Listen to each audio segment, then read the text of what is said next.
അസ്സലാമു അലൈക്കും വറഹ്മത്തുള്ളാഹി. അൽഹംദുലില്ലാഹ് വസ്സലാത്തു വസ്സലാമു അലാ റസൂലില്ലാഹ് വഅലാ ആലിഹി വസഹ്ബിഹി അജ്മഈൻ. അമ്മാ ബഅദ്. വേദിയിലുള്ള ബഹുമാന്യനായ അധ്യക്ഷൻ, ഈ സമ്മേളനം ഉദ്ഘാടനം ചെയ്ത വിസ്ഡം ഇസ്ലാമിക് ഓർഗനൈസേഷൻ്റെ സംസ്ഥാന പ്രസിഡന്റ് PN അബ്ദുൽ ലത്തീഫ് മദനി, ഇന്ന് ഈ സമ്മേളനത്തിൽ മുഖ്യപ്രഭാഷണം നിർവഹിക്കുന്ന ബഹുമാന്യ പണ്ഡിതൻ ഹുസൈൻ സലഫി, മഗ്‌രിബിന് ശേഷം നിങ്ങൾ അഭിസംബോധന ചെയ്യുന്ന ഫൈസൽ മൗലവി, വേദിയിലുള്ള മറ്റു സംഘടനാ സാരഥികളെ, ദാറുൽ അർക്കമിൻ്റെ സജീവരായ പ്രവർത്തകന്മാരെ, ഈ സദസ്സിൽ സന്നിഹിതരായിരിക്കുന്ന രക്ഷിതാക്കളെ, സഹോദരി സഹോദരങ്ങളെ, ലോകത്തിൻ്റെ വിവിധ ഭാഗങ്ങളിലിരുന്നു കൊണ്ട് ഈ സന്തോഷത്തോടൊപ്പം കാത് ചേർത്ത് ശ്രദ്ധയോടുകൂടി ഇത് ശ്രവിച്ചുകൊണ്ടിരിക്കുന്ന സഹൃദയരെ, വല്ലാത്ത സന്തോഷത്തോടു കൂടിയാണ് നമ്മളെല്ലാവരും ഈ ഒരു വിദ്യാലയത്തിൻ്റെ തിരുമുറ്റത്ത് വന്നു ചേർന്നിരിക്കുന്നത്. ദാറുൽ അർക്കമിൻ്റെ വളർച്ച വളരെ പെട്ടെന്നാണ്. ബഹുമാന്യനായ PN അതിവിടെ സൂചിപ്പിക്കുകയുണ്ടായി. അള്ളാഹുവിൻ്റെ അങ്ങേയറ്റത്തെ സഹായമാണ് നമുക്ക് ഒഴുകിയെത്തിക്കൊണ്ടിരിക്കുന്നത് എന്ന് നമ്മൾ കണ്ണുകൊണ്ട് കണ്ടുകൊണ്ടിരിക്കുകയാണ്. ഏറ്റവും ശരിയായ ലക്ഷ്യത്തിലേക്ക് നടക്കാൻ ജനങ്ങൾ നമ്മളിൽ ഏൽപ്പിച്ചിരിക്കുന്ന ഈ ഉത്തരവാദിത്തം, അതിൻ്റെ ആഴം മനസ്സിലാക്കി അത് ഏറ്റെടുത്ത് ലക്ഷ്യത്തിലേക്ക് എത്തിക്കാനുള്ള തൗഫീക്ക് അള്ളാഹു നമുക്ക് നൽകുമാറാകട്ടെ എന്ന് ഞാൻ പ്രത്യേകം പ്രാർത്ഥിക്കുകയാണ്. ഈ ഒരു പരിപാടിയെ ഈ നാട്ടിലെ പ്രവർത്തകന്മാർ എത്രത്തോളം നെഞ്ചിലേറ്റിയിട്ടുണ്ട് എന്ന് ഈ കഴിഞ്ഞ ദിവസം ഇവിടെ വന്നതിന് ശേഷം ഓരോരുത്തരോടും സംസാരിക്കുമ്പോഴും ഇടപഴകുമ്പോഴുമൊക്കെ ഞങ്ങൾക്ക് ഒരുപാട് അനുഭവങ്ങൾ ഉണ്ടായിട്ടുണ്ട്. ഞാൻ ഈ കഴിഞ്ഞ ദിവസം ഇവിടെ വന്ന് ഇറങ്ങിയ സമയത്ത് നമ്മുടെ പ്രവർത്തകരുടെ കൂടെ യാത്ര ചെയ്യുമ്പോൾ, അന്ന് വിസ്ഡം ഇസ്ലാമിക് ഓർഗനൈസേഷൻ്റെ മെമ്പർഷിപ്പ് പ്രവർത്തനം നടന്നുകൊണ്ടിരിക്കുകയാണ് അപ്പോൾ അതിനുവേണ്ടി നമ്മുടെ ജില്ലാ സെക്രട്ടറിയുടെ നേതൃത്വത്തിൽ അതിനുവേണ്ടി വാഹനത്തിൽ യാത്ര ചെയ്തുകൊണ്ടിരിക്കുന്ന സമയത്ത് 2 പേരും ആക്സിഡൻ്റായി. അൽഹംദുലില്ലാഹ് വലിയ പരിക്കുകളില്ലാതെ രക്ഷപ്പെടുകയും ചെയ്തു. പക്ഷേ വണ്ടി ഓടിച്ച പ്രവർത്തകൻ നമ്മളെ സജീവ പ്രവർത്തകനാണ്. പക്ഷേ അദ്ദേഹത്തിൻ്റെ 2-3 വാരിയെല്ലിന് പൊട്ട് സംഭവിച്ച് മലർന്ന് കിടക്കണം. അള്ളാഹു അദ്ദേഹത്തിന് ശമനം നൽകുമാറാകട്ടെ. അപ്പോൾ അവൻ വാശി പിടിക്കുകയാണ്. എന്താ വാശി? ഡോക്ടർ പറഞ്ഞിരിക്കുന്നത് ഈ നട്ടലിന് വാരിയെല്ലിന് പ്രശ്നം വന്നാൽ കെട്ടാനൊന്നും പറ്റില്ലല്ലോ, അത് കിടന്ന് റെസ്റ്റ് എടുത്ത് തന്നെ മാറണം. അപ്പം എന്തായിരുന്നാലും റെസ്റ്റ് എടുക്കണമെന്ന് നിർബന്ധിച്ചപ്പോൾ ഞാൻ റെസ്റ്റ് എടുക്കാം, പക്ഷേ ദാറുൽ അർക്കമിൻ്റെ പരിപാടിക്ക് എനിക്ക് പോകാതിരിക്കാൻ പറ്റില്ല. അങ്ങേയറ്റത്തെ വേദന കൊണ്ട് പൊളയുമ്പോഴും ഇവിടെ ഇങ്ങനെ ഈ ആദർശ ബന്ധുക്കൾ ഒരുമിച്ച് കൂടുമ്പോൾ അവിടെ ഉണ്ടാകണമെന്ന് ആഗ്രഹിക്കാൻ, അതിന് വരാതിരിക്കുമ്പോഴുണ്ടാകുന്ന മാനസിക പ്രയാസത്തിൻ്റെ ആഴം എത്രത്തോളമുണ്ട് എന്ന് അതിൽ നിന്ന് നമുക്ക് മനസ്സിലാക്കിയെടുക്കാൻ കഴിയും. അതുപോലെ തന്നെ ഇപ്പോൾ ഒരുപാട് ആളുകളെ പരിചയപ്പെട്ടു. എപ്പോഴാണ് നാട്ടിലെത്തിയതെന്ന് ചോദിച്ചപ്പോൾ ഈ പ്രോഗ്രാമിന് വേണ്ടി മാത്രം ഇന്നലെ വന്നതാണ്, മിനിഞ്ഞാന്ന് വന്നതാണ്, നാളെ തന്നെ തിരിച്ചു പോകും എന്ന് പറഞ്ഞ കുറേ പ്രവർത്തകരെ കണ്ടു. വിദേശത്ത് നിന്ന് തൻ്റെ ജോലികളൊക്കെ മാറ്റി നിർത്തി, ഇല്ലാത്ത ലീവെടുത്ത് പ്രയാസപ്പെട്ട് കാശ് ചെലവാക്കി ഇവിടെ വന്നു പോകാൻ എന്താണ് അവർക്കുള്ള പ്രചോദനം? ഈ പ്രോഗ്രാം വേണമെങ്കിൽ ഈ സമയത്ത് ലൈവിലിരുന്നു കൊണ്ട് ലോകത്തിൻ്റെ ഭാഗത്ത് എവിടെ ഇരുന്നു കൊണ്ടും കേൾക്കാം, പ്രസംഗം കേൾക്കാം, അത് പിന്നീടും കേൾക്കാം. പക്ഷെ അത് പോരാ. ഈ സന്തോഷം ഇവിടെ നടക്കുമ്പോൾ അതിൽ ഒരു പങ്കാളിയാകണം, ഈ ചരിത്രത്തിൻ്റെ ഭാഗമാകണം എന്നാഗ്രഹിക്കുന്ന ആ ഒരു മനസ്സ്, അത് ഈ ഒരു സ്ഥാപനത്തിന് ലഭിച്ച ഒരു വല്ലാത്ത ഒരു തൗഫീക്കാണ്. ആളുകളുടെ ഈ ഒരു പോസിറ്റീവായ ചിന്ത അള്ളാഹു അത് നിലനിർത്തുമാറാകട്ടെ എന്ന് ഞാൻ പ്രത്യേകം പ്രാർത്ഥിക്കുകയാണ്. ബഹുമാന്യനായ PNൻ്റെ സംസാരത്തിൽ നിങ്ങൾ ശ്രദ്ധിച്ചു, ഈ വക്കം അബ്ദുൽ ഖാദർ മൗലവിയാണ് ഈ കേരളത്തിലെ നവോത്ഥാന പ്രവർത്തനങ്ങൾക്ക് തുടക്കം കുറിച്ച വ്യക്തിയെന്ന്. അദ്ദേഹത്തിൻ്റെ നാട് തിരുവനന്തപുരം ജില്ലയാണ്, അതിൽ നിങ്ങൾക്ക് അഭിമാനിക്കാം. പക്ഷെ അദ്ദേഹം കൊളുത്തിവെച്ച ആ പ്രകാശം ഒരു പ്രകാശഗോപുരമായി മാറിയത് വടക്കൻ കേരളത്തിലാണ്. തെക്കൻ കേരളത്തിൽ പിന്നീട് അതിൻ്റെ തുടർച്ച ഉണ്ടായിട്ടില്ല. അതിൽ നമുക്ക് വലിയൊരു പാഠമുണ്ട്. എന്നെ കേട്ടുകൊണ്ടിരിക്കുന്ന എല്ലാവരും ശ്രദ്ധിക്കേണ്ട ഒരു കാര്യമാണത്. അദ്ദേഹം, അതേപോലെ തന്നെ ഷെയ്ഖ് ഹമദാനി തങ്ങളെപ്പോലെയുള്ള ആളുകൾ ആലപ്പുഴ കേന്ദ്രീകരിച്ച്, വടുതല കേന്ദ്രീകരിച്ചൊക്കെ നേതൃത്വം കൊടുത്ത ആളുകളാണ്. ഈ തൗഹീദിൻ്റെ ഒരു വിപ്ലവം ഉണ്ടാക്കിയെടുത്തത് ദക്ഷിണ കേരളത്തിലെ ചില പണ്ഡിതന്മാരാണ്, അവരുടെ കഠിനാധ്വാനമാണ്. പക്ഷെ അത് വളർന്ന് പന്തലിച്ചത് വടക്കൻ മലബാറിലാണ്. അവിടെ ഒരു 10-15 കിലോമീറ്റർ യാത്ര ചെയ്താൽ ഒരു തൗഹീദിൻ്റെ പള്ളി ഇന്ന് നമുക്ക് അവിടെ കാണാൻ പറ്റും. നിരവധി അറബി കോളേജുകൾ കാണാൻ പറ്റും, മദ്രസകൾ കാണാൻ പറ്റും, എല്ലാം അവിടെ ഉണ്ട്. പക്ഷെ അതുപോലെയുള്ളൊരവസ്ഥ ദക്ഷിണ കേരളത്തിലില്ല. എന്തുകൊണ്ട്? അതിന് തുടർച്ചയുണ്ടായില്ല എന്നതാണ് അതിൻ്റെ പ്രത്യേകത. ഒരാൾ ജീവിച്ചിരിക്കുന്ന കാലത്ത് ഒരുപാട് കാര്യങ്ങൾ നിർവഹിക്കാൻ പറ്റും. പക്ഷേ അദ്ദേഹം ഉണ്ടാക്കിയെടുത്ത മറിച്ച ആ ഭൂമിയിൽ വിത്തുപാകി അതിലുണ്ടാകുന്ന ആ വിളവ് നിലനിർത്തുവാൻ അതിന് പിന്നിലൊരു തലമുറ വളരെ അത്യാവശ്യമാണ്. ആ തലമുറ ഇല്ലാതെ പോയി എന്നതാണ് ദക്ഷിണ കേരളത്തിൽ പിന്നീട് വരൾച്ചയുണ്ടാകാൻ, വിജ്ഞാനത്തിൻ്റെ രംഗത്ത് വരൾച്ചയുണ്ടാകാനുള്ള കാരണം. എന്നാൽ അതിന് സംഘടിതമായ ഒരു കൂട്ടായ്മ വടക്കൻ കേരളത്തിൽ ഉണ്ടായതുകൊണ്ട് തന്നെ അവിടെ അത് വളർന്നു പന്തലിക്കുകയും ചെയ്തു. അതിൽ ഈ ഭാഗത്തുള്ള പ്രവർത്തകരൊക്കെ വലിയ നിരാശരായിരുന്നു. ഞങ്ങളൊക്കെ വിവിധ സമ്മേളനങ്ങൾക്കും മീറ്റിങ്ങുകൾക്കും എല്ലാം ഈ ഭാഗങ്ങളിൽ വരുമ്പോൾ എല്ലാവരും പറയാറുള്ളൊരു പരാതിയുണ്ട്. ഞങ്ങൾക്ക് ദാഴിമാർ കുറവാണ്, പ്രബോധകന്മാർ കുറവാണ്, ഖത്തീബുമാർ കുറവാണ്, മദ്രസ ടീച്ചേഴ്സ് കുറവാണ്. അതുകൊണ്ട് മലബാർ ഭാഗത്തുനിന്ന് ഞങ്ങൾക്ക് ഒരുപാട് ആളുകളെ നിങ്ങൾ അയച്ചു തരണം എന്ന് പറയാറുണ്ട്. അപ്പോൾ ഞങ്ങളൊക്കെ അന്ന് അവരെ പറഞ്ഞ് ആശ്വസിപ്പിക്കാറുള്ള ഒരു കാര്യം, അവിടെ നിന്ന് ഇങ്ങോട്ട് ആളുകളെ റിക്രൂട്ട് ചെയ്യുക എന്നത് ഒരു ശാശ്വത പരിഹാരമല്ല, അതൊരു താൽക്കാലിക പരിഹാരം മാത്രമാണ്.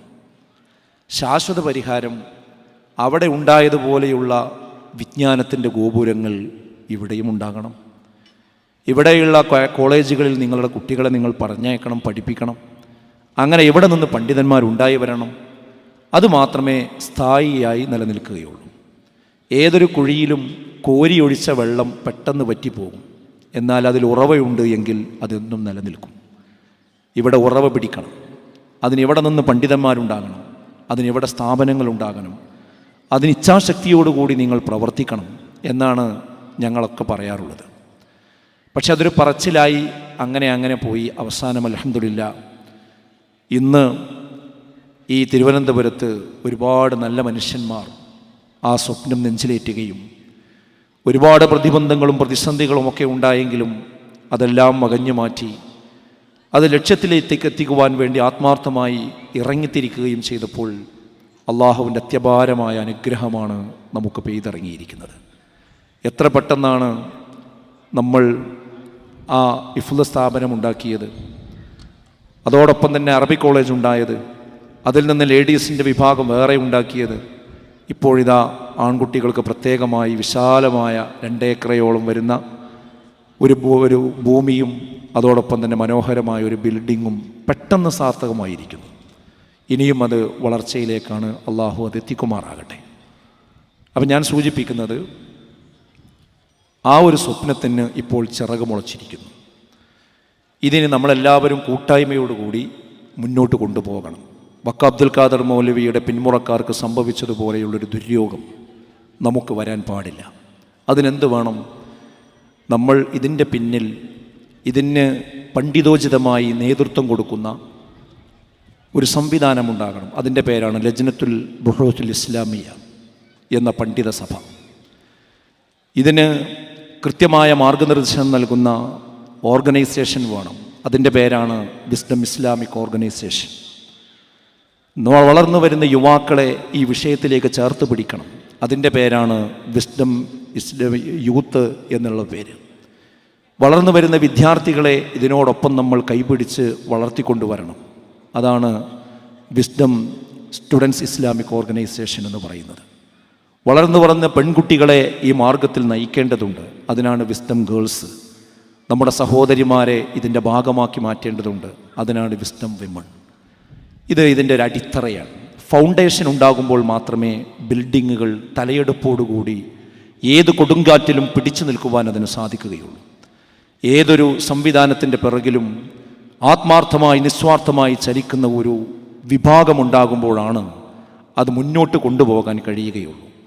അതല്ലെങ്കിൽ ആരുടെയെങ്കിലും ഒരു മരണത്തോടുകൂടി, ഒരു അസുഖത്തോടുകൂടി, ഒരു മാറി നിൽക്കലോടുകൂടി ആ സ്ഥാപനങ്ങൾ ലക്ഷ്യം പഴക്കുകയും ലക്ഷ്യത്തിലെത്താതെ പോവുകയും ചെയ്യുന്ന ദുര്യോഗമാണ് ചരിത്രത്തിൽ നമ്മൾ വായിച്ചിട്ടുള്ളത്.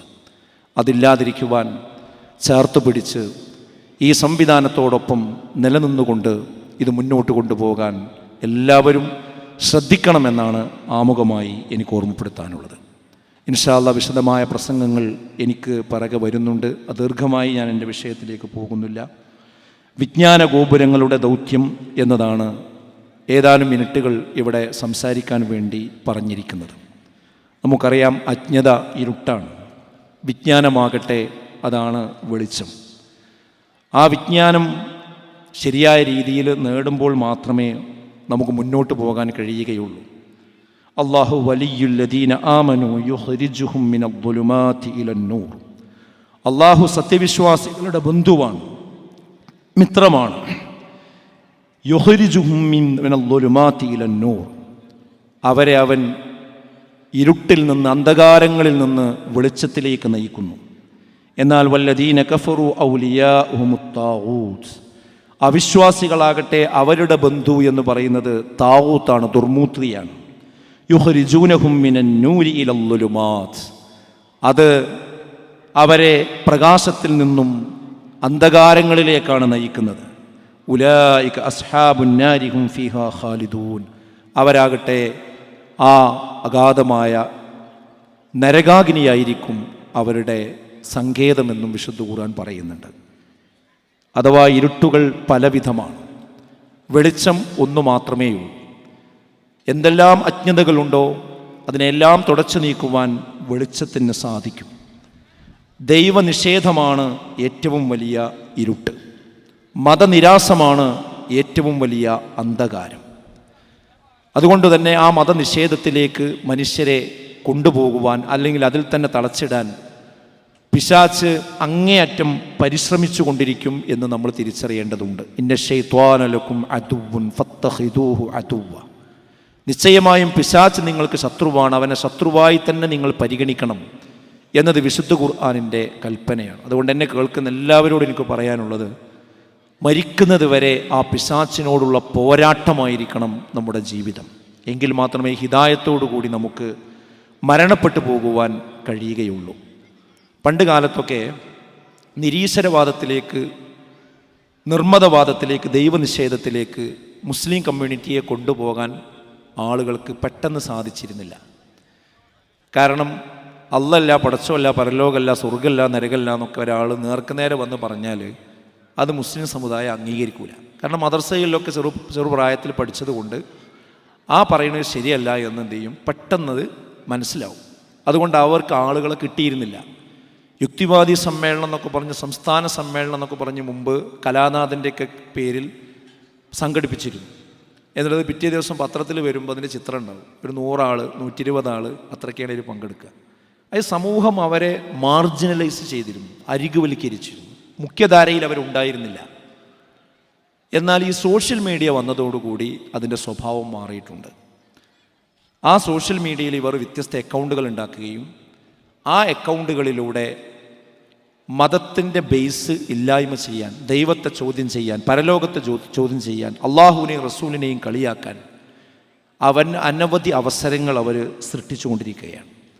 അപ്പോൾ നേർക്കുനേരെ ഇപ്പോൾ അവർ ഉദ്ദേശിക്കുന്ന രീതി എന്താണെന്ന് ചോദിച്ചാൽ, നേർക്കുനേരെ ദൈവമില്ല, അള്ളല്ല, പരലോകമല്ല എന്ന് പറഞ്ഞാൽ ആളുകൾ അംഗീകരിക്കില്ല. പ്രത്യേകിച്ച് മുസ്ലിം സമുദായത്തിലുള്ള ആളുകൾ അംഗീകരിക്കില്ല എന്നതുകൊണ്ട് ലിബറലിസത്തിൻ്റെ തോളിൽ കൈയിട്ടുകൊണ്ടാണ് മതനിരാസത്തിലേക്ക് ഇന്ന് ആളുകളെ കൊണ്ടുപോയിക്കൊണ്ടിരിക്കുന്നത്. അതിനുവേണ്ടി ഉപയോഗിക്കുന്ന രീതി, ഒന്ന് ഹവക്ക് തീ കൊടുക്കുക എന്നുള്ളതാണ്. ഹവ എന്ന് പറഞ്ഞാൽ ദേഹേച്ഛ, നമ്മളെ തോന്നലുകൾ, മനുഷ്യൻ്റെ തോന്നലുകൾക്ക് തീ കൊടുക്കുക. രണ്ടാമത്തേത് ഒരു ലജ്ജയില്ലാത്ത സമൂഹത്തെ ഉണ്ടാക്കിയെടുക്കുക. ലജ്ജ മനുഷ്യൻ്റെ ജീവിതത്തിൽ നിന്ന് ഒഴിവാക്കി കൊണ്ടുപോവുക. അതേപോലെ തന്നെ എല്ലാത്തിനും ചെയ്യുന്ന ഏതെല്ലാം തെറ്റുകളുണ്ടോ അതിനൊക്കെ നല്ലതാണ് എന്ന് മനസ്സിലിങ്ങനെ തോന്നിപ്പിക്കുകയും ചെയ്യും. ഇങ്ങനെ 2-3 സങ്കേതങ്ങൾ മുന്നിൽ വെച്ചുകൊണ്ടാണ് മതനിരാസത്തിലേക്ക് ഇന്ന് ആളുകളെ കൊണ്ടുപോകാൻ ശ്രമിക്കുന്നത്. വിശുദ്ധ ഖുർആൻ പറഞ്ഞല്ലോ, അമ്മാമൻ ഖാഫ മഖാമ റബ്ബിഹി വനഹൻ നഫ്സ അനിൽ ഹവാ ഫഇന്നൽ ജന്നത ഹിയൽ മഅവ. ആര് അള്ളാഹുവിൻ്റെ സ്ഥാനത്തെ ഭയപ്പെടുകയും വനഹൻ നഫ്സ അനിൽ ഹവാ, ഇച്ഛകളിൽ നിന്ന് തൻ്റെ മനസ്സിനെ തടുത്തു നിർത്തുകയും തോന്നലുകളിൽ നിന്ന് അതിനെ തടുത്തു നിർത്തുകയും ചെയ്യുന്നവൻ ആരോ ഫഇന്നൽ ജന്നത ഹിയൽ മഅവ, അവർക്കുള്ളതാകുന്നു സ്വർഗം എന്നാണ്. അപ്പോൾ സ്വർഗം കിട്ടണമെങ്കിൽ എന്ത് വേണം? മനസ്സിൽ തോന്നിയതെല്ലാം ചെയ്യാൻ പാടില്ല. തോന്നിയതെല്ലാം ചെയ്യുന്നവനെ വിളിക്കുന്ന പേരാണ് തോന്നിയാസി. അങ്ങനെ തോന്നിയാസിയായി ജീവിക്കുന്ന ഒരാൾക്ക് ഒരിക്കലും തന്നെ സ്വർഗം ലഭിക്കുകയില്ല. അതാ മനുഷ്യന്റെ പ്രത്യേകത. ഒരു പശു ഇങ്ങനെ നടന്നു പോവുകയാണെങ്കിൽ അതിന് മൂത്രമൊഴിക്കണം തോന്നിയാൽ, കാഷ്ടിക്കണം തോന്നിയാൽ നടു റോട്ടിൽ നിന്ന് അതാണ് ചെയ്യും. എന്നാൽ ഒരു മനുഷ്യൻ നടന്നു പോവുകയാണെങ്കിലോ മൂത്രമൊഴിക്കണം എന്ന് തോന്നിക്കഴിഞ്ഞാൽ നടു റോട്ടിൽ ഇത് ചെയ്യില്ല. അവന് അത് ചെയ്യാൻ പാടില്ല. തോന്നിയത് ചെയ്യാൻ പറ്റില്ല.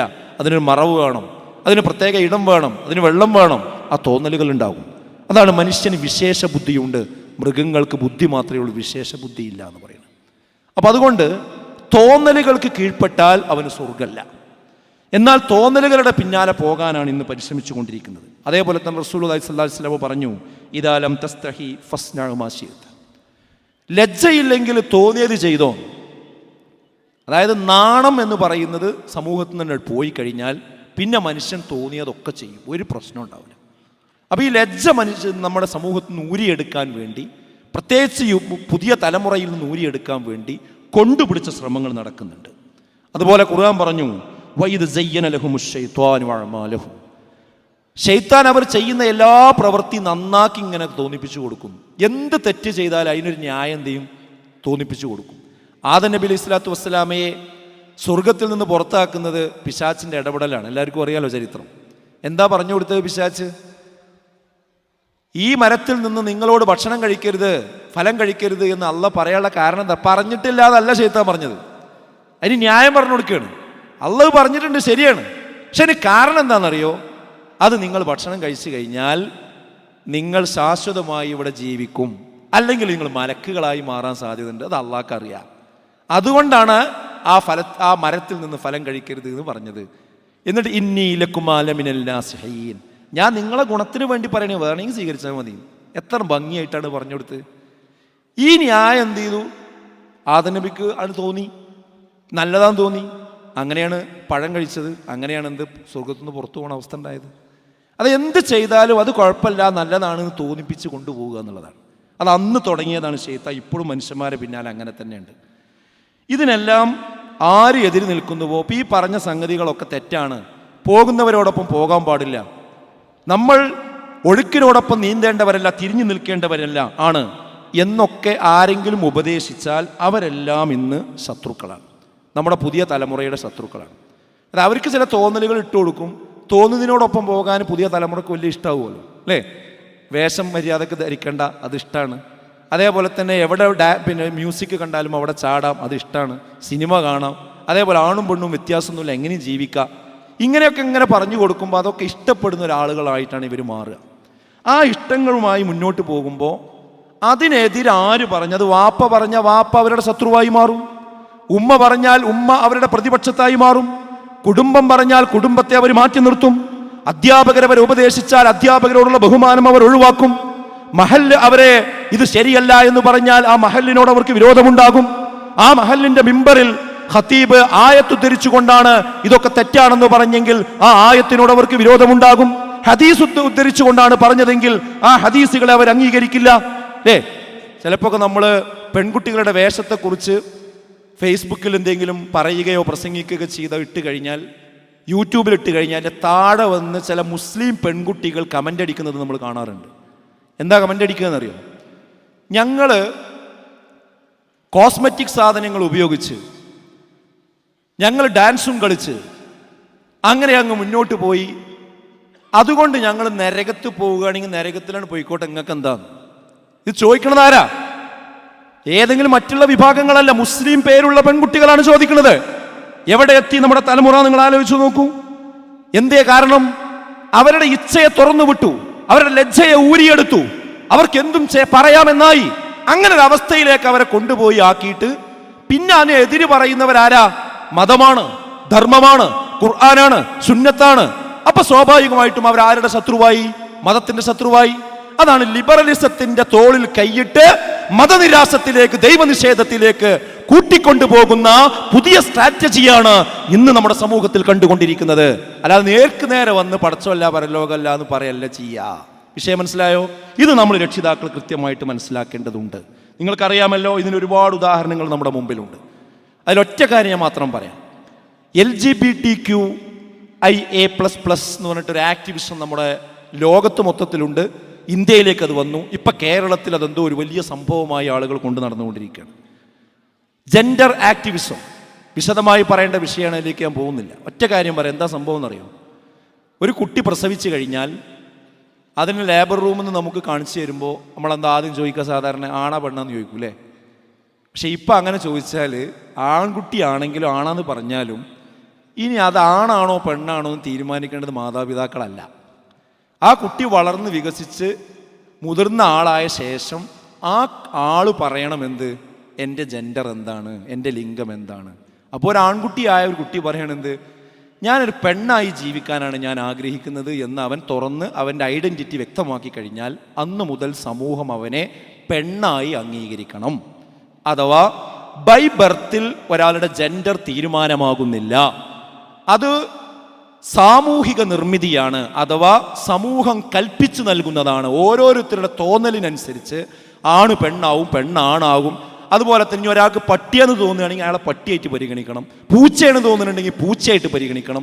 ഇതൊക്കെ ഞാൻ വെറുതെ പറയല്ല, ഞങ്ങൾ യൂട്യൂബിലൊന്ന് അടിച്ചു നോക്കിയാൽ മതി. ആളുകൾ ഈ രീതിയിലൊക്കെ ഐഡൻറ്റിഫൈ ചെയ്തുകൊണ്ട് കുരക്കുന്ന മനുഷ്യന്മാരെ കാണാൻ പറ്റും, കരയുന്ന പൂച്ചകളെ കാണാൻ പറ്റും. ഒക്കെ മനുഷ്യന്മാർ തന്നെയാണ്. ഇത് അംഗീകരിക്കണം എന്ന ഒരു പൊളിറ്റിക്സ് ഇന്ന് ലോകാടിസ്ഥാനത്തിൽ കടന്നു വന്നുകൊണ്ടിരിക്കുകയാണ്. ഇത് വലിയ അപകടത്തിലേക്കാണ് നമ്മളെ കൊണ്ടുപോയിക്കൊണ്ടിരിക്കുന്നത്. ലെസ്ബിയൻ, എന്താ ലെസ്ബിയൻ എന്ന് പറഞ്ഞാൽ? ആ പെണ്ണും പെണ്ണും തമ്മിൽ വിവാഹം കഴിക്കണതിനാണ് ലെസ്ബിയൻ എന്ന് പറയാം. അതാണ് LGBTQ എന്നുള്ളത് L. രണ്ടാമത്തെ G എന്താ? ഗേ, ആണും ആണും തമ്മിൽ കല്യാണം കഴിക്കുക, സ്വർഗരതി. അങ്ങനെ ഓരോ അക്ഷരത്തിനും ഓരോ അർത്ഥങ്ങളാണ്. എന്നിട്ട് ഇവരൊരു ന്യൂനപക്ഷ വിഭാഗമാണ്, അതുകൊണ്ട് അവരെ പരിരക്ഷിക്കണം എന്നാണ് ഇവിടെ വാർത്ത. മനസ്സിലായ നിങ്ങൾ? എന്നിട്ട് ഇവരുടെ ആക്ടിവിസത്തിനനുസരിച്ച് കോടതികൾ അനുകൂല നിയമങ്ങൾ ഉണ്ടാക്കുന്നു, ഭരണകൂടങ്ങൾ അവർക്ക് പ്രൊട്ടക്ഷൻ കൊടുക്കുന്നു. ഇതൊന്നും ഒരു സുപ്രഭാതത്തിൽ സംഭവിക്കുന്നതല്ല. അതിന് പ്രത്യേകമായ ഗ്രൗണ്ട് ഇവിടെ ഉണ്ടാക്കിക്കൊണ്ടിരിക്കുന്നു. ഇത് സോഷ്യൽ മീഡിയകളിലൂടെ ഇന്ന് മുസ്ലിം കമ്മ്യൂണിറ്റിയിൽപ്പെട്ട പുതിയ ജനറേഷനിൽപ്പെട്ട കുട്ടികൾ ഇതിൻ്റെ വക്താക്കളായി ഇതിൻ്റെ പതാക പുതപ്പിക്കുന്ന അവസ്ഥ. മഴവിൽ രൂപത്തിലുള്ള പതാകയാണ് ഇവർ ഉപയോഗിക്കുക. ആ പതാക വാഹകരായി അതിൻ്റെ പ്രൈഡ് മന്ത് എന്ന് പറഞ്ഞിട്ട് അതിൻ്റെ പരേഡുകളുണ്ട്. ആ പരേഡുകളിൽ മഫ്തയിട്ട കുട്ടികളെ വരെ നമ്മൾ കണ്ടുകൊണ്ടിരിക്കുകയാണ്. അപ്പോൾ എവിടേക്കാണ് ഈ സമൂഹം പോകുന്നത് എന്ന് നമുക്ക് മനസ്സിലാകുന്നില്ല. നിങ്ങൾ ആലോചിച്ച് എത്ര വലിയ തെറ്റായിട്ടാണ് സ്വവർഗരതിയെ ഇസ്ലാം പഠിപ്പിച്ചത്. ലൂത്ത് നബി അലൈഹി സ്വലാത്തു വസ്സലാമയുടെ വീട്ടിൽ അതിഥികൾ വന്നു.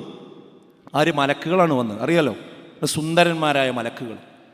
അപ്പോഴാണ് അവരെ നാട്ടിലുള്ള കുറച്ച് ആളുകൾ കയറി വന്നിട്ട് ആ മനുഷ്യന്മാരെ ഇവർക്ക് സ്വവർഗരതിക്ക് ഉപയോഗിക്കണം, അതിനു വേണ്ടി കയറി വന്നിരിക്കുകയാണ്. നമ്മളൊന്ന് ആലോചിച്ച് നോക്കി, അത്രക്ക് സാർവത്രികമായിരുന്നു ലൂത്ത് നബി അലൈഹി സ്വലാത്തു വസ്സലാമയുടെ സമൂഹത്തിൽ ഈ അനാശാസ്യം. ഖാല യാ ഖൗം, അപ്പം ലൂത്ത് നബി പറയണേ, ജനങ്ങളെ, ഹാഉലാഇ ബനാതി ഹുന്ന അത്ഹറു ലക്കും, ഇതാ നിങ്ങൾക്ക് ലൈംഗികമായ ആവശ്യങ്ങൾ നിർവഹിക്കണമെങ്കിൽ ഇതാ എൻ്റെ പെൺകുട്ടികളുണ്ട്, അവരെ ഞാൻ വിവാഹം കഴിച്ചുതരാം. ഒരിക്കലും നിങ്ങൾ എൻ്റെ അതിഥികളെ നിങ്ങൾ ഉപയോഗിക്കരുത്. ഫത്തഖുല്ലാഹ്, നിങ്ങൾ അല്ലാഹനെ സൂക്ഷിക്കണം. വലാ തുഖ്സൂനി ഫീ ലൈഫി, ഒരിക്കലും എൻ്റെ അതിഥികളെ നിങ്ങൾ അപമാനിക്കാൻ പാടില്ല. അലൈസ മിൻകും റജുലുൻ റശീദ്, നിങ്ങളെ കൂട്ടത്തിൽ വെളിവുള്ള ഒരു മനുഷ്യനെങ്കിലും ഇല്ലേ എന്ന് വേദനയോടുകൂടി ലൂത്ത് അലൈഹി സ്വലാത്തു വസ്സലാം ചോദിക്കുന്നുണ്ട്. അവിടെ ഇരിക്കുന്നത് മലക്കുകളാണെന്ന് അപ്പം പിന്നെ ലൂത്ത് നബിക്കും അറിയില്ലല്ലോ അല്ലേ. അങ്ങനെ വേദനയോടുകൂടി ചോദിക്കണം. അവസാനം അവര് അത് ചെയ്യാൻ തന്നെ മുതിരുന്ന സമയത്ത് പിന്നെ അങ്ങനത്തെ സമൂഹത്തിന് എന്താ വന്നത്? ഫലമ്മാ ജാ അംറുനാ ജഅൽനാ ആലിയഹാ സാഫിലഹാ വഅംതർനാ അലൈഹാ ഹിജാറതൻ മിൻ സിജ്ജീലിൻ മൻദൂദ്. അങ്ങനെ നമ്മുടെ ആ ശിക്ഷയുടെ കൽപ്പന വന്നു കഴിഞ്ഞപ്പോൾ അവരെ കീഴ്മേൽ മറിച്ചു എന്നാണ്. അവരുടെ ഭൂമി എന്ത് ചെയ്തു? ഈ തെറ്റ് ചെയ്തതിന്റെ പേരിൽ ഒരു സമൂഹത്തെ മൊത്തം കീഴ്മേൽ മറിച്ചു. മേൽക്കുമേൽ ചൂള വെക്കപ്പെട്ട കല്ലുകളെ കൊണ്ട് അവരിൽ വർഷിപ്പിക്കുകയും ചെയ്തു. അങ്ങനെ ഒരു സമൂഹത്തെ നശിപ്പിക്കാൻ കാരണമായ ഒരു വലിയ തെറ്റാണ് സുഹൃത്തുക്കളെ പിന്നെ ഈ ദുരാചാരം എന്ന് പറയുന്നത്. നിങ്ങൾ ആലോചിച്ച് നോക്കൂ. ഇതാണ് ഇന്ന് നമ്മുടെ സമൂഹത്തിൽ ഇതിനെ ന്യായീകരിച്ചു കൊണ്ടിരിക്കുന്നൊരവസ്ഥ നമ്മൾ കണ്ടുകൊണ്ടിരിക്കുന്നത്. DJ പാർട്ടികൾ സാധാരണമായി മദ്യം പ്രശ്നമല്ല, രാസലഹരി മാത്രമേ പ്രശ്നമുള്ളൂ എന്ന് പറയുന്നിടത്തേക്ക് എത്തി. വ്യഭിചാരത്തെ ന്യായീകരിക്കുന്ന അവസ്ഥയ്ക്ക് എത്തി. അവിഹിത ബന്ധങ്ങളുണ്ടായി. ഇപ്പോൾ ഈ കഴിഞ്ഞ ദിവസം നിങ്ങൾ ആലോചിച്ചോ, ട്രെയിനിൽ നിന്ന് അതിൻ്റെ കുപ്പത്തൊട്ടിയിൽ നിന്ന് ഒരു ഭ്രൂണം കിട്ടിയെന്നാണ് പറഞ്ഞു. അതായത് ട്രെയിനിൽ വെച്ചുകൊണ്ട് പ്രസവിച്ചിട്ട് അത് ആ കുപ്പത്തൊട്ടിയിൽ നിക്ഷേപിച്ചിരിക്കുക. എറണാകുളത്ത് ഹോസ്റ്റലിൽ ഒരു കുട്ടി ഇതുപോലെ നവജാത ശിശുവിനെ പ്രസവിച്ച് അതിനെ പുറത്തേക്ക് വലിച്ചെറിഞ്ഞത് നമ്മൾ കണ്ടു. അങ്ങനെ അവിഹിത ഗർഭങ്ങൾ ഉണ്ടായിക്കൊണ്ടിരിക്കുന്നു. പുതിയ തലമുറ സമാന്തര ലോകത്തിലൂടെ മുന്നോട്ട് പോകുന്നു. അവരിൽ പ്രത്യേകമായ ഭാഷകൾ ഉണ്ടായിക്കൊണ്ടിരിക്കുന്നു. ഇന്ന് പുതിയ ജനറേഷൻ ഉപയോഗിക്കുന്ന പദാവലികൾ എല്ലാത്തിനും ന്യായീകരണമാണ്. വൈദ് സയ്യിനലഹും ഷെയ്ത്താൻ അഅമാലഹും എന്ന് പറഞ്ഞല്ലോ. ചെയ്യണിനൊക്കെ ന്യായീകരണം ഷെയ്ത്താൻ എന്ത് ചെയ്യാണ്? അവർക്ക് ഉണ്ടാക്കിക്കൊണ്ടിരിക്കുകയാണ്. ഇതാണ് അവസ്ഥ. ഇപ്പോൾ ലവ്, അഫെയർ രണ്ടും ഒന്നല്ല എന്നാ പറയാം. ലവ് എന്ന് പറഞ്ഞാൽ സാധാരണ സ്നേഹ, അഫെയർ എന്ന് പറഞ്ഞാൽ ഒരു രഹസ്യ ബന്ധങ്ങളാണ്, അത് കുഴപ്പമില്ല എന്നുള്ള രീതിയിലാണ്. ലിവിങ് ടുഗദർ, അതായത് കല്യാണം കഴിക്കാതെ ഒന്നിച്ച് ജീവിക്കുക. ഓരോ പേരിട്ടുങ്ങാണ്ട് വ്യഭിചാരത്തിന് വെള്ളപൂശുക. അതുപോലെ ഹുക്കപ്പ്, എന്താ ഒരു കാഷ്വൽ സെക്സാണ്, വേശ്യാവൃത്തിയുടെ മറ്റൊരു രൂപം. ഇരു വിഭാഗത്തിനും സമ്മതമുള്ള ഒരു വിത്തൗട്ട് ഇമോഷണൽ കമ്മിറ്റ്മെൻ്റ് ഉള്ള ഒരു സാഹചര്യം, അതാണ് ഹുക്കപ്പ് എന്ന പേരിൽ പറഞ്ഞുകൊണ്ടിരിക്കുന്നത്. അതുപോലെ സിറ്റുവേഷൻഷിപ്പ്, ഫിസിക്കലായ ബന്ധങ്ങൾ ഉണ്ടാകും, ഒരു കമ്മിറ്റ്മെൻറ്റ് ഉണ്ടാവില്ല. അതുപോലെ ബെസ്റ്റി, സുഹൃത്തിൽ നിന്ന് വിടുകയും ചെയ്തും എന്നാൽ കാമുകനാവുകയുമില്ല. സെക്ഷൽ ആവശ്യങ്ങൾ വരെ അവർ തമ്മിൽ നടക്കും. അതേപോലെ തന്നെ ഫിൽട്രേഷൻഷിപ്പ് എന്ന പേര്, എന്താ ഫിൽറ്ററിംഗ് എന്ന് പറഞ്ഞാൽ ചതി ആസ്പദമാക്കിയുള്ള ഒരു റൊമാൻസാണത്. ആ രീതിയിലുള്ള ബന്ധങ്ങൾ എല്ലാ കൊഞ്ചിക്കുഴലും ഉണ്ടാകും, ഒരു തമാശക്ക് വേണ്ടി ഇങ്ങനെ ഒപ്പം നടക്കുന്ന അവസ്ഥ. അതുപോലെ സീസൺഷിപ്പ്, എന്താ സീസൺഷിപ്പ്? ഒരു പ്രത്യേക കാലയളവിലേക്കുള്ള ബന്ധം. +1 +2 കാലത്ത് ഒരു പ്രത്യേക പ്രണയം, അത് കഴിഞ്ഞാൽ കോളേജ് കാലത്ത് വേറൊരു സാധനം, പിന്നെ പ്രൊജക്റ്റ് കഴിയും വരെ വേറൊരു സാധനം, ഈ രീതിയിലുള്ളത്. അതുപോലെ ഡേറ്റിംഗ്, എന്താ ഡേറ്റിംഗ്? ഇഷ്ടപ്പെടുന്ന രണ്ട് വ്യക്തികൾ കൂടുതൽ അറിയാൻ, മനസ്സിലാക്കാൻ എന്നൊക്കെ പറഞ്ഞ് ഡേറ്റിങ്ങിന് പോകുന്ന രീതി, കറങ്ങാൻ പോകുന്ന രീതി, ഡിന്നറിന് പോകുന്ന രീതി, അങ്ങനെ അത് അവസാനം ഫിസിക്കൽ ബന്ധങ്ങളിലേക്ക് വരെ എത്തുന്ന അവസ്ഥ. അതുപോലെ ഓപ്പൺ റിലേഷൻ, അതെന്താ? ഇരു വ്യക്തികളും മറ്റു ബന്ധങ്ങൾക്കും ഒന്നും സമ്മതം നൽകുന്ന ഒരവസ്ഥ. കൂടുതൽ മൾട്ടിപ്പിൾ ബന്ധങ്ങളാകാമെന്ന അവസ്ഥ. ഉദാഹരണമായി ഒരു വീട്ടിൽ തന്നെ ഒരു കാമുകി, കാമുകന് വേറെയും വേറെ കാമുകികൾ, ആ കാമുകിക്ക് ആദ്യ കാമുകനുമായൊരു ബന്ധം, അതൊക്കെ അങ്ങോട്ടും ഇങ്ങോട്ടും അറിഞ്ഞുകൊണ്ട് തന്നെ മുന്നോട്ട് പോകുന്ന അവസ്ഥ.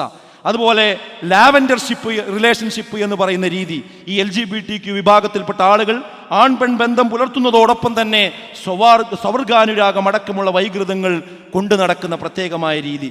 ഇതൊക്കെ ഒറ്റപ്പെട്ടത് നിങ്ങൾ വിചാരിക്കും, ഒറ്റപ്പെട്ടതല്ല. ഇന്നത്തെ പുതിയ തലമുറയിലുണ്ട്. നമ്മുടെ കുട്ടികളുടെ ഈ ഭാഷകൾ നമുക്ക് മനസ്സിലാകില്ല.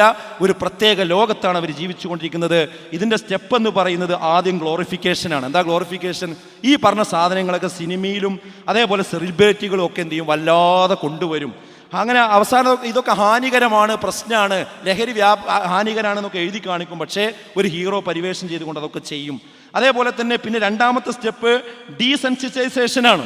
അതായത് പല വഴിക്ക് ഇതൊക്കെ പ്രൊമോട്ട് ചെയ്യുക, പ്രൊപ്പഗണ്ടയൊക്കെ ആവർത്തിക്കുക, സോഷ്യൽ എഞ്ചിനീയറിംഗ് എന്ന് പറഞ്ഞത് കൊണ്ടുവരിക, പിന്നെ അവസാനത്തെ നോർമലൈസ് ചെയ്യുക. അതിനെന്താ കുഴപ്പം? എല്ലാവരും ചെയ്യണില്ലേ? എന്തിനാ അതിനെ വിമർശിക്കുന്നത്? അങ്ങനെ വിവാഹത്തിൽ ആഭാസവും കാര്യങ്ങളൊക്കെ കണ്ടപ്പോൾ രണ്ട് പെൺകുട്ടികൾ വിവാഹം ചെയ്തല്ലോ. 2 പെൺകുട്ടികൾ മലപ്പുറം ജില്ലയിൽ മുസ്ലിം പെൺകുട്ടികൾ വിവാഹം ചെയ്തു. എന്താ അതിന് കുഴപ്പം? അത് ചോദിക്കുന്ന മുസ്ലിം പെൺകുട്ടികൾ ഇപ്പം നമ്മളെ പല സ്ഥലങ്ങളിൽ നിന്നും നമ്മൾ കണ്ടുകൊണ്ടിരിക്കുകയാണ്. എത്രത്തോളം ആഴത്തിൽ ഇത് നമ്മളെ വേര് പടർത്തിയിട്ട് നിങ്ങൾ ആലോചിച്ച് നോക്കൂ. സുഹൃത്തുക്കളെ, ഞാൻ അവസാനിപ്പിക്കുകയാണ്. ഇവിടെ ഇതിനെയൊക്കെ ആരെങ്കിലും വിമർശിച്ചാൽ അവൻ താലിബാനാണ്. അതുപോലെ തന്നെ ഇത് മത റിപ്പബ്ലിക്കാണോ എന്ന് ചോദിച്ച് കളിയാക്കുകയാണ്. നമുക്ക് പറയാനുള്ളത് ഇത് മത റിപ്പബ്ലിക്കും അല്ല, മതരഹിത റിപ്പബ്ലിക്കും അല്ല. ഇവിടെ ഒരിക്കലും തന്നെ ഒരാളിലും ഒന്നും മതവും അടിച്ചേൽപ്പിക്കാൻ പാടില്ല, മതരാഹിത്യവും അടിച്ചേൽപ്പിക്കാൻ പാടില്ല. ഇഷ്ടമുള്ളവന് ഇഷ്ടമുള്ള മതം അനുസരിച്ച് കൊണ്ട് ജീവിക്കാം, അത് പൊതു ഇടങ്ങളിൽ ജീവിക്കാം. അതിന് പ്രൊട്ടക്ഷൻ നൽകൽ ഭരണകൂടത്തിൻ്റെ ബാധ്യതയാണ്. ഒരു ഭാഗത്ത് വർഗീയതയും മറുഭാഗത്ത് മതരഹിത സമൂഹ നിർമ്മിതിയും നമ്മളെ ഭീതിപ്പെടുത്തിക്കൊണ്ടിരിക്കുകയാണ്. അതുകൊണ്ട് കക്ഷി രാഷ്ട്രീയത്തിൻ്റെ പേരിൽ ഒരിക്കലും തന്നെ നമ്മുടെ മതവിശ്വാസം നമ്മൾ ബലി കഴിക്കരുത്. സോഷ്യൽ മീഡിയയിൽ കയ്യടി നേടാൻ മതവിഷയങ്ങളെ ഡൈല്യൂട്ട് ചെയ്യുന്നൊരവസ്ഥ ഒരു കാരണവശാലും ഉണ്ടാകരുത്. ദാറുൽ അർഖമിൻ്റെ വെളിച്ചം എല്ലായിടത്തും എത്തണമെന്നാണ് എനിക്ക് അവസാനമായി പറയാനുള്ളത്.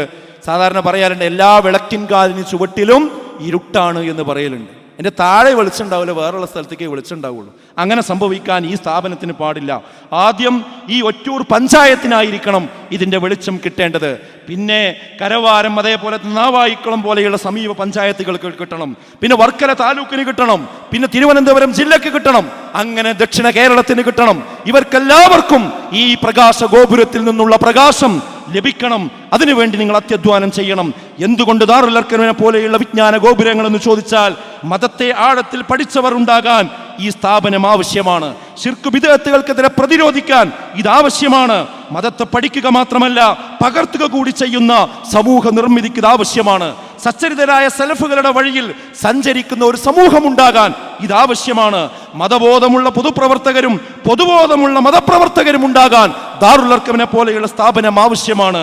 ജീർണതക്കും തീവ്രതക്കും മധ്യയുള്ള വസതിയായ ഒരു സമൂഹ നിർമ്മിതിക്ക് ഈ ദാറുൽ അർക്കമിനെ പോലെയുള്ള സ്ഥാപനം ആവശ്യമാണ്. ന്യൂനപക്ഷമല്ല, ന്യൂനതയുള്ള പക്ഷമാണ് സമുദായത്തിന്റെ നാശമെന്ന കാഴ്ചപ്പാട് പകർന്നു നൽകാൻ ഇവിടെ നിന്നിറങ്ങുന്ന കുട്ടികൾക്ക് കഴിയേണ്ടതുണ്ട്. വിദ്യാഭ്യാസവും സംസ്കാരവും സമാന്തര രേഖകളാകുന്ന കാലത്ത് അതിനെ കൂട്ടിഘടിപ്പിക്കുവാൻ ഇവിടെ നിന്നിറങ്ങുന്ന മക്കൾക്കേ കഴിയുകയുള്ളൂ.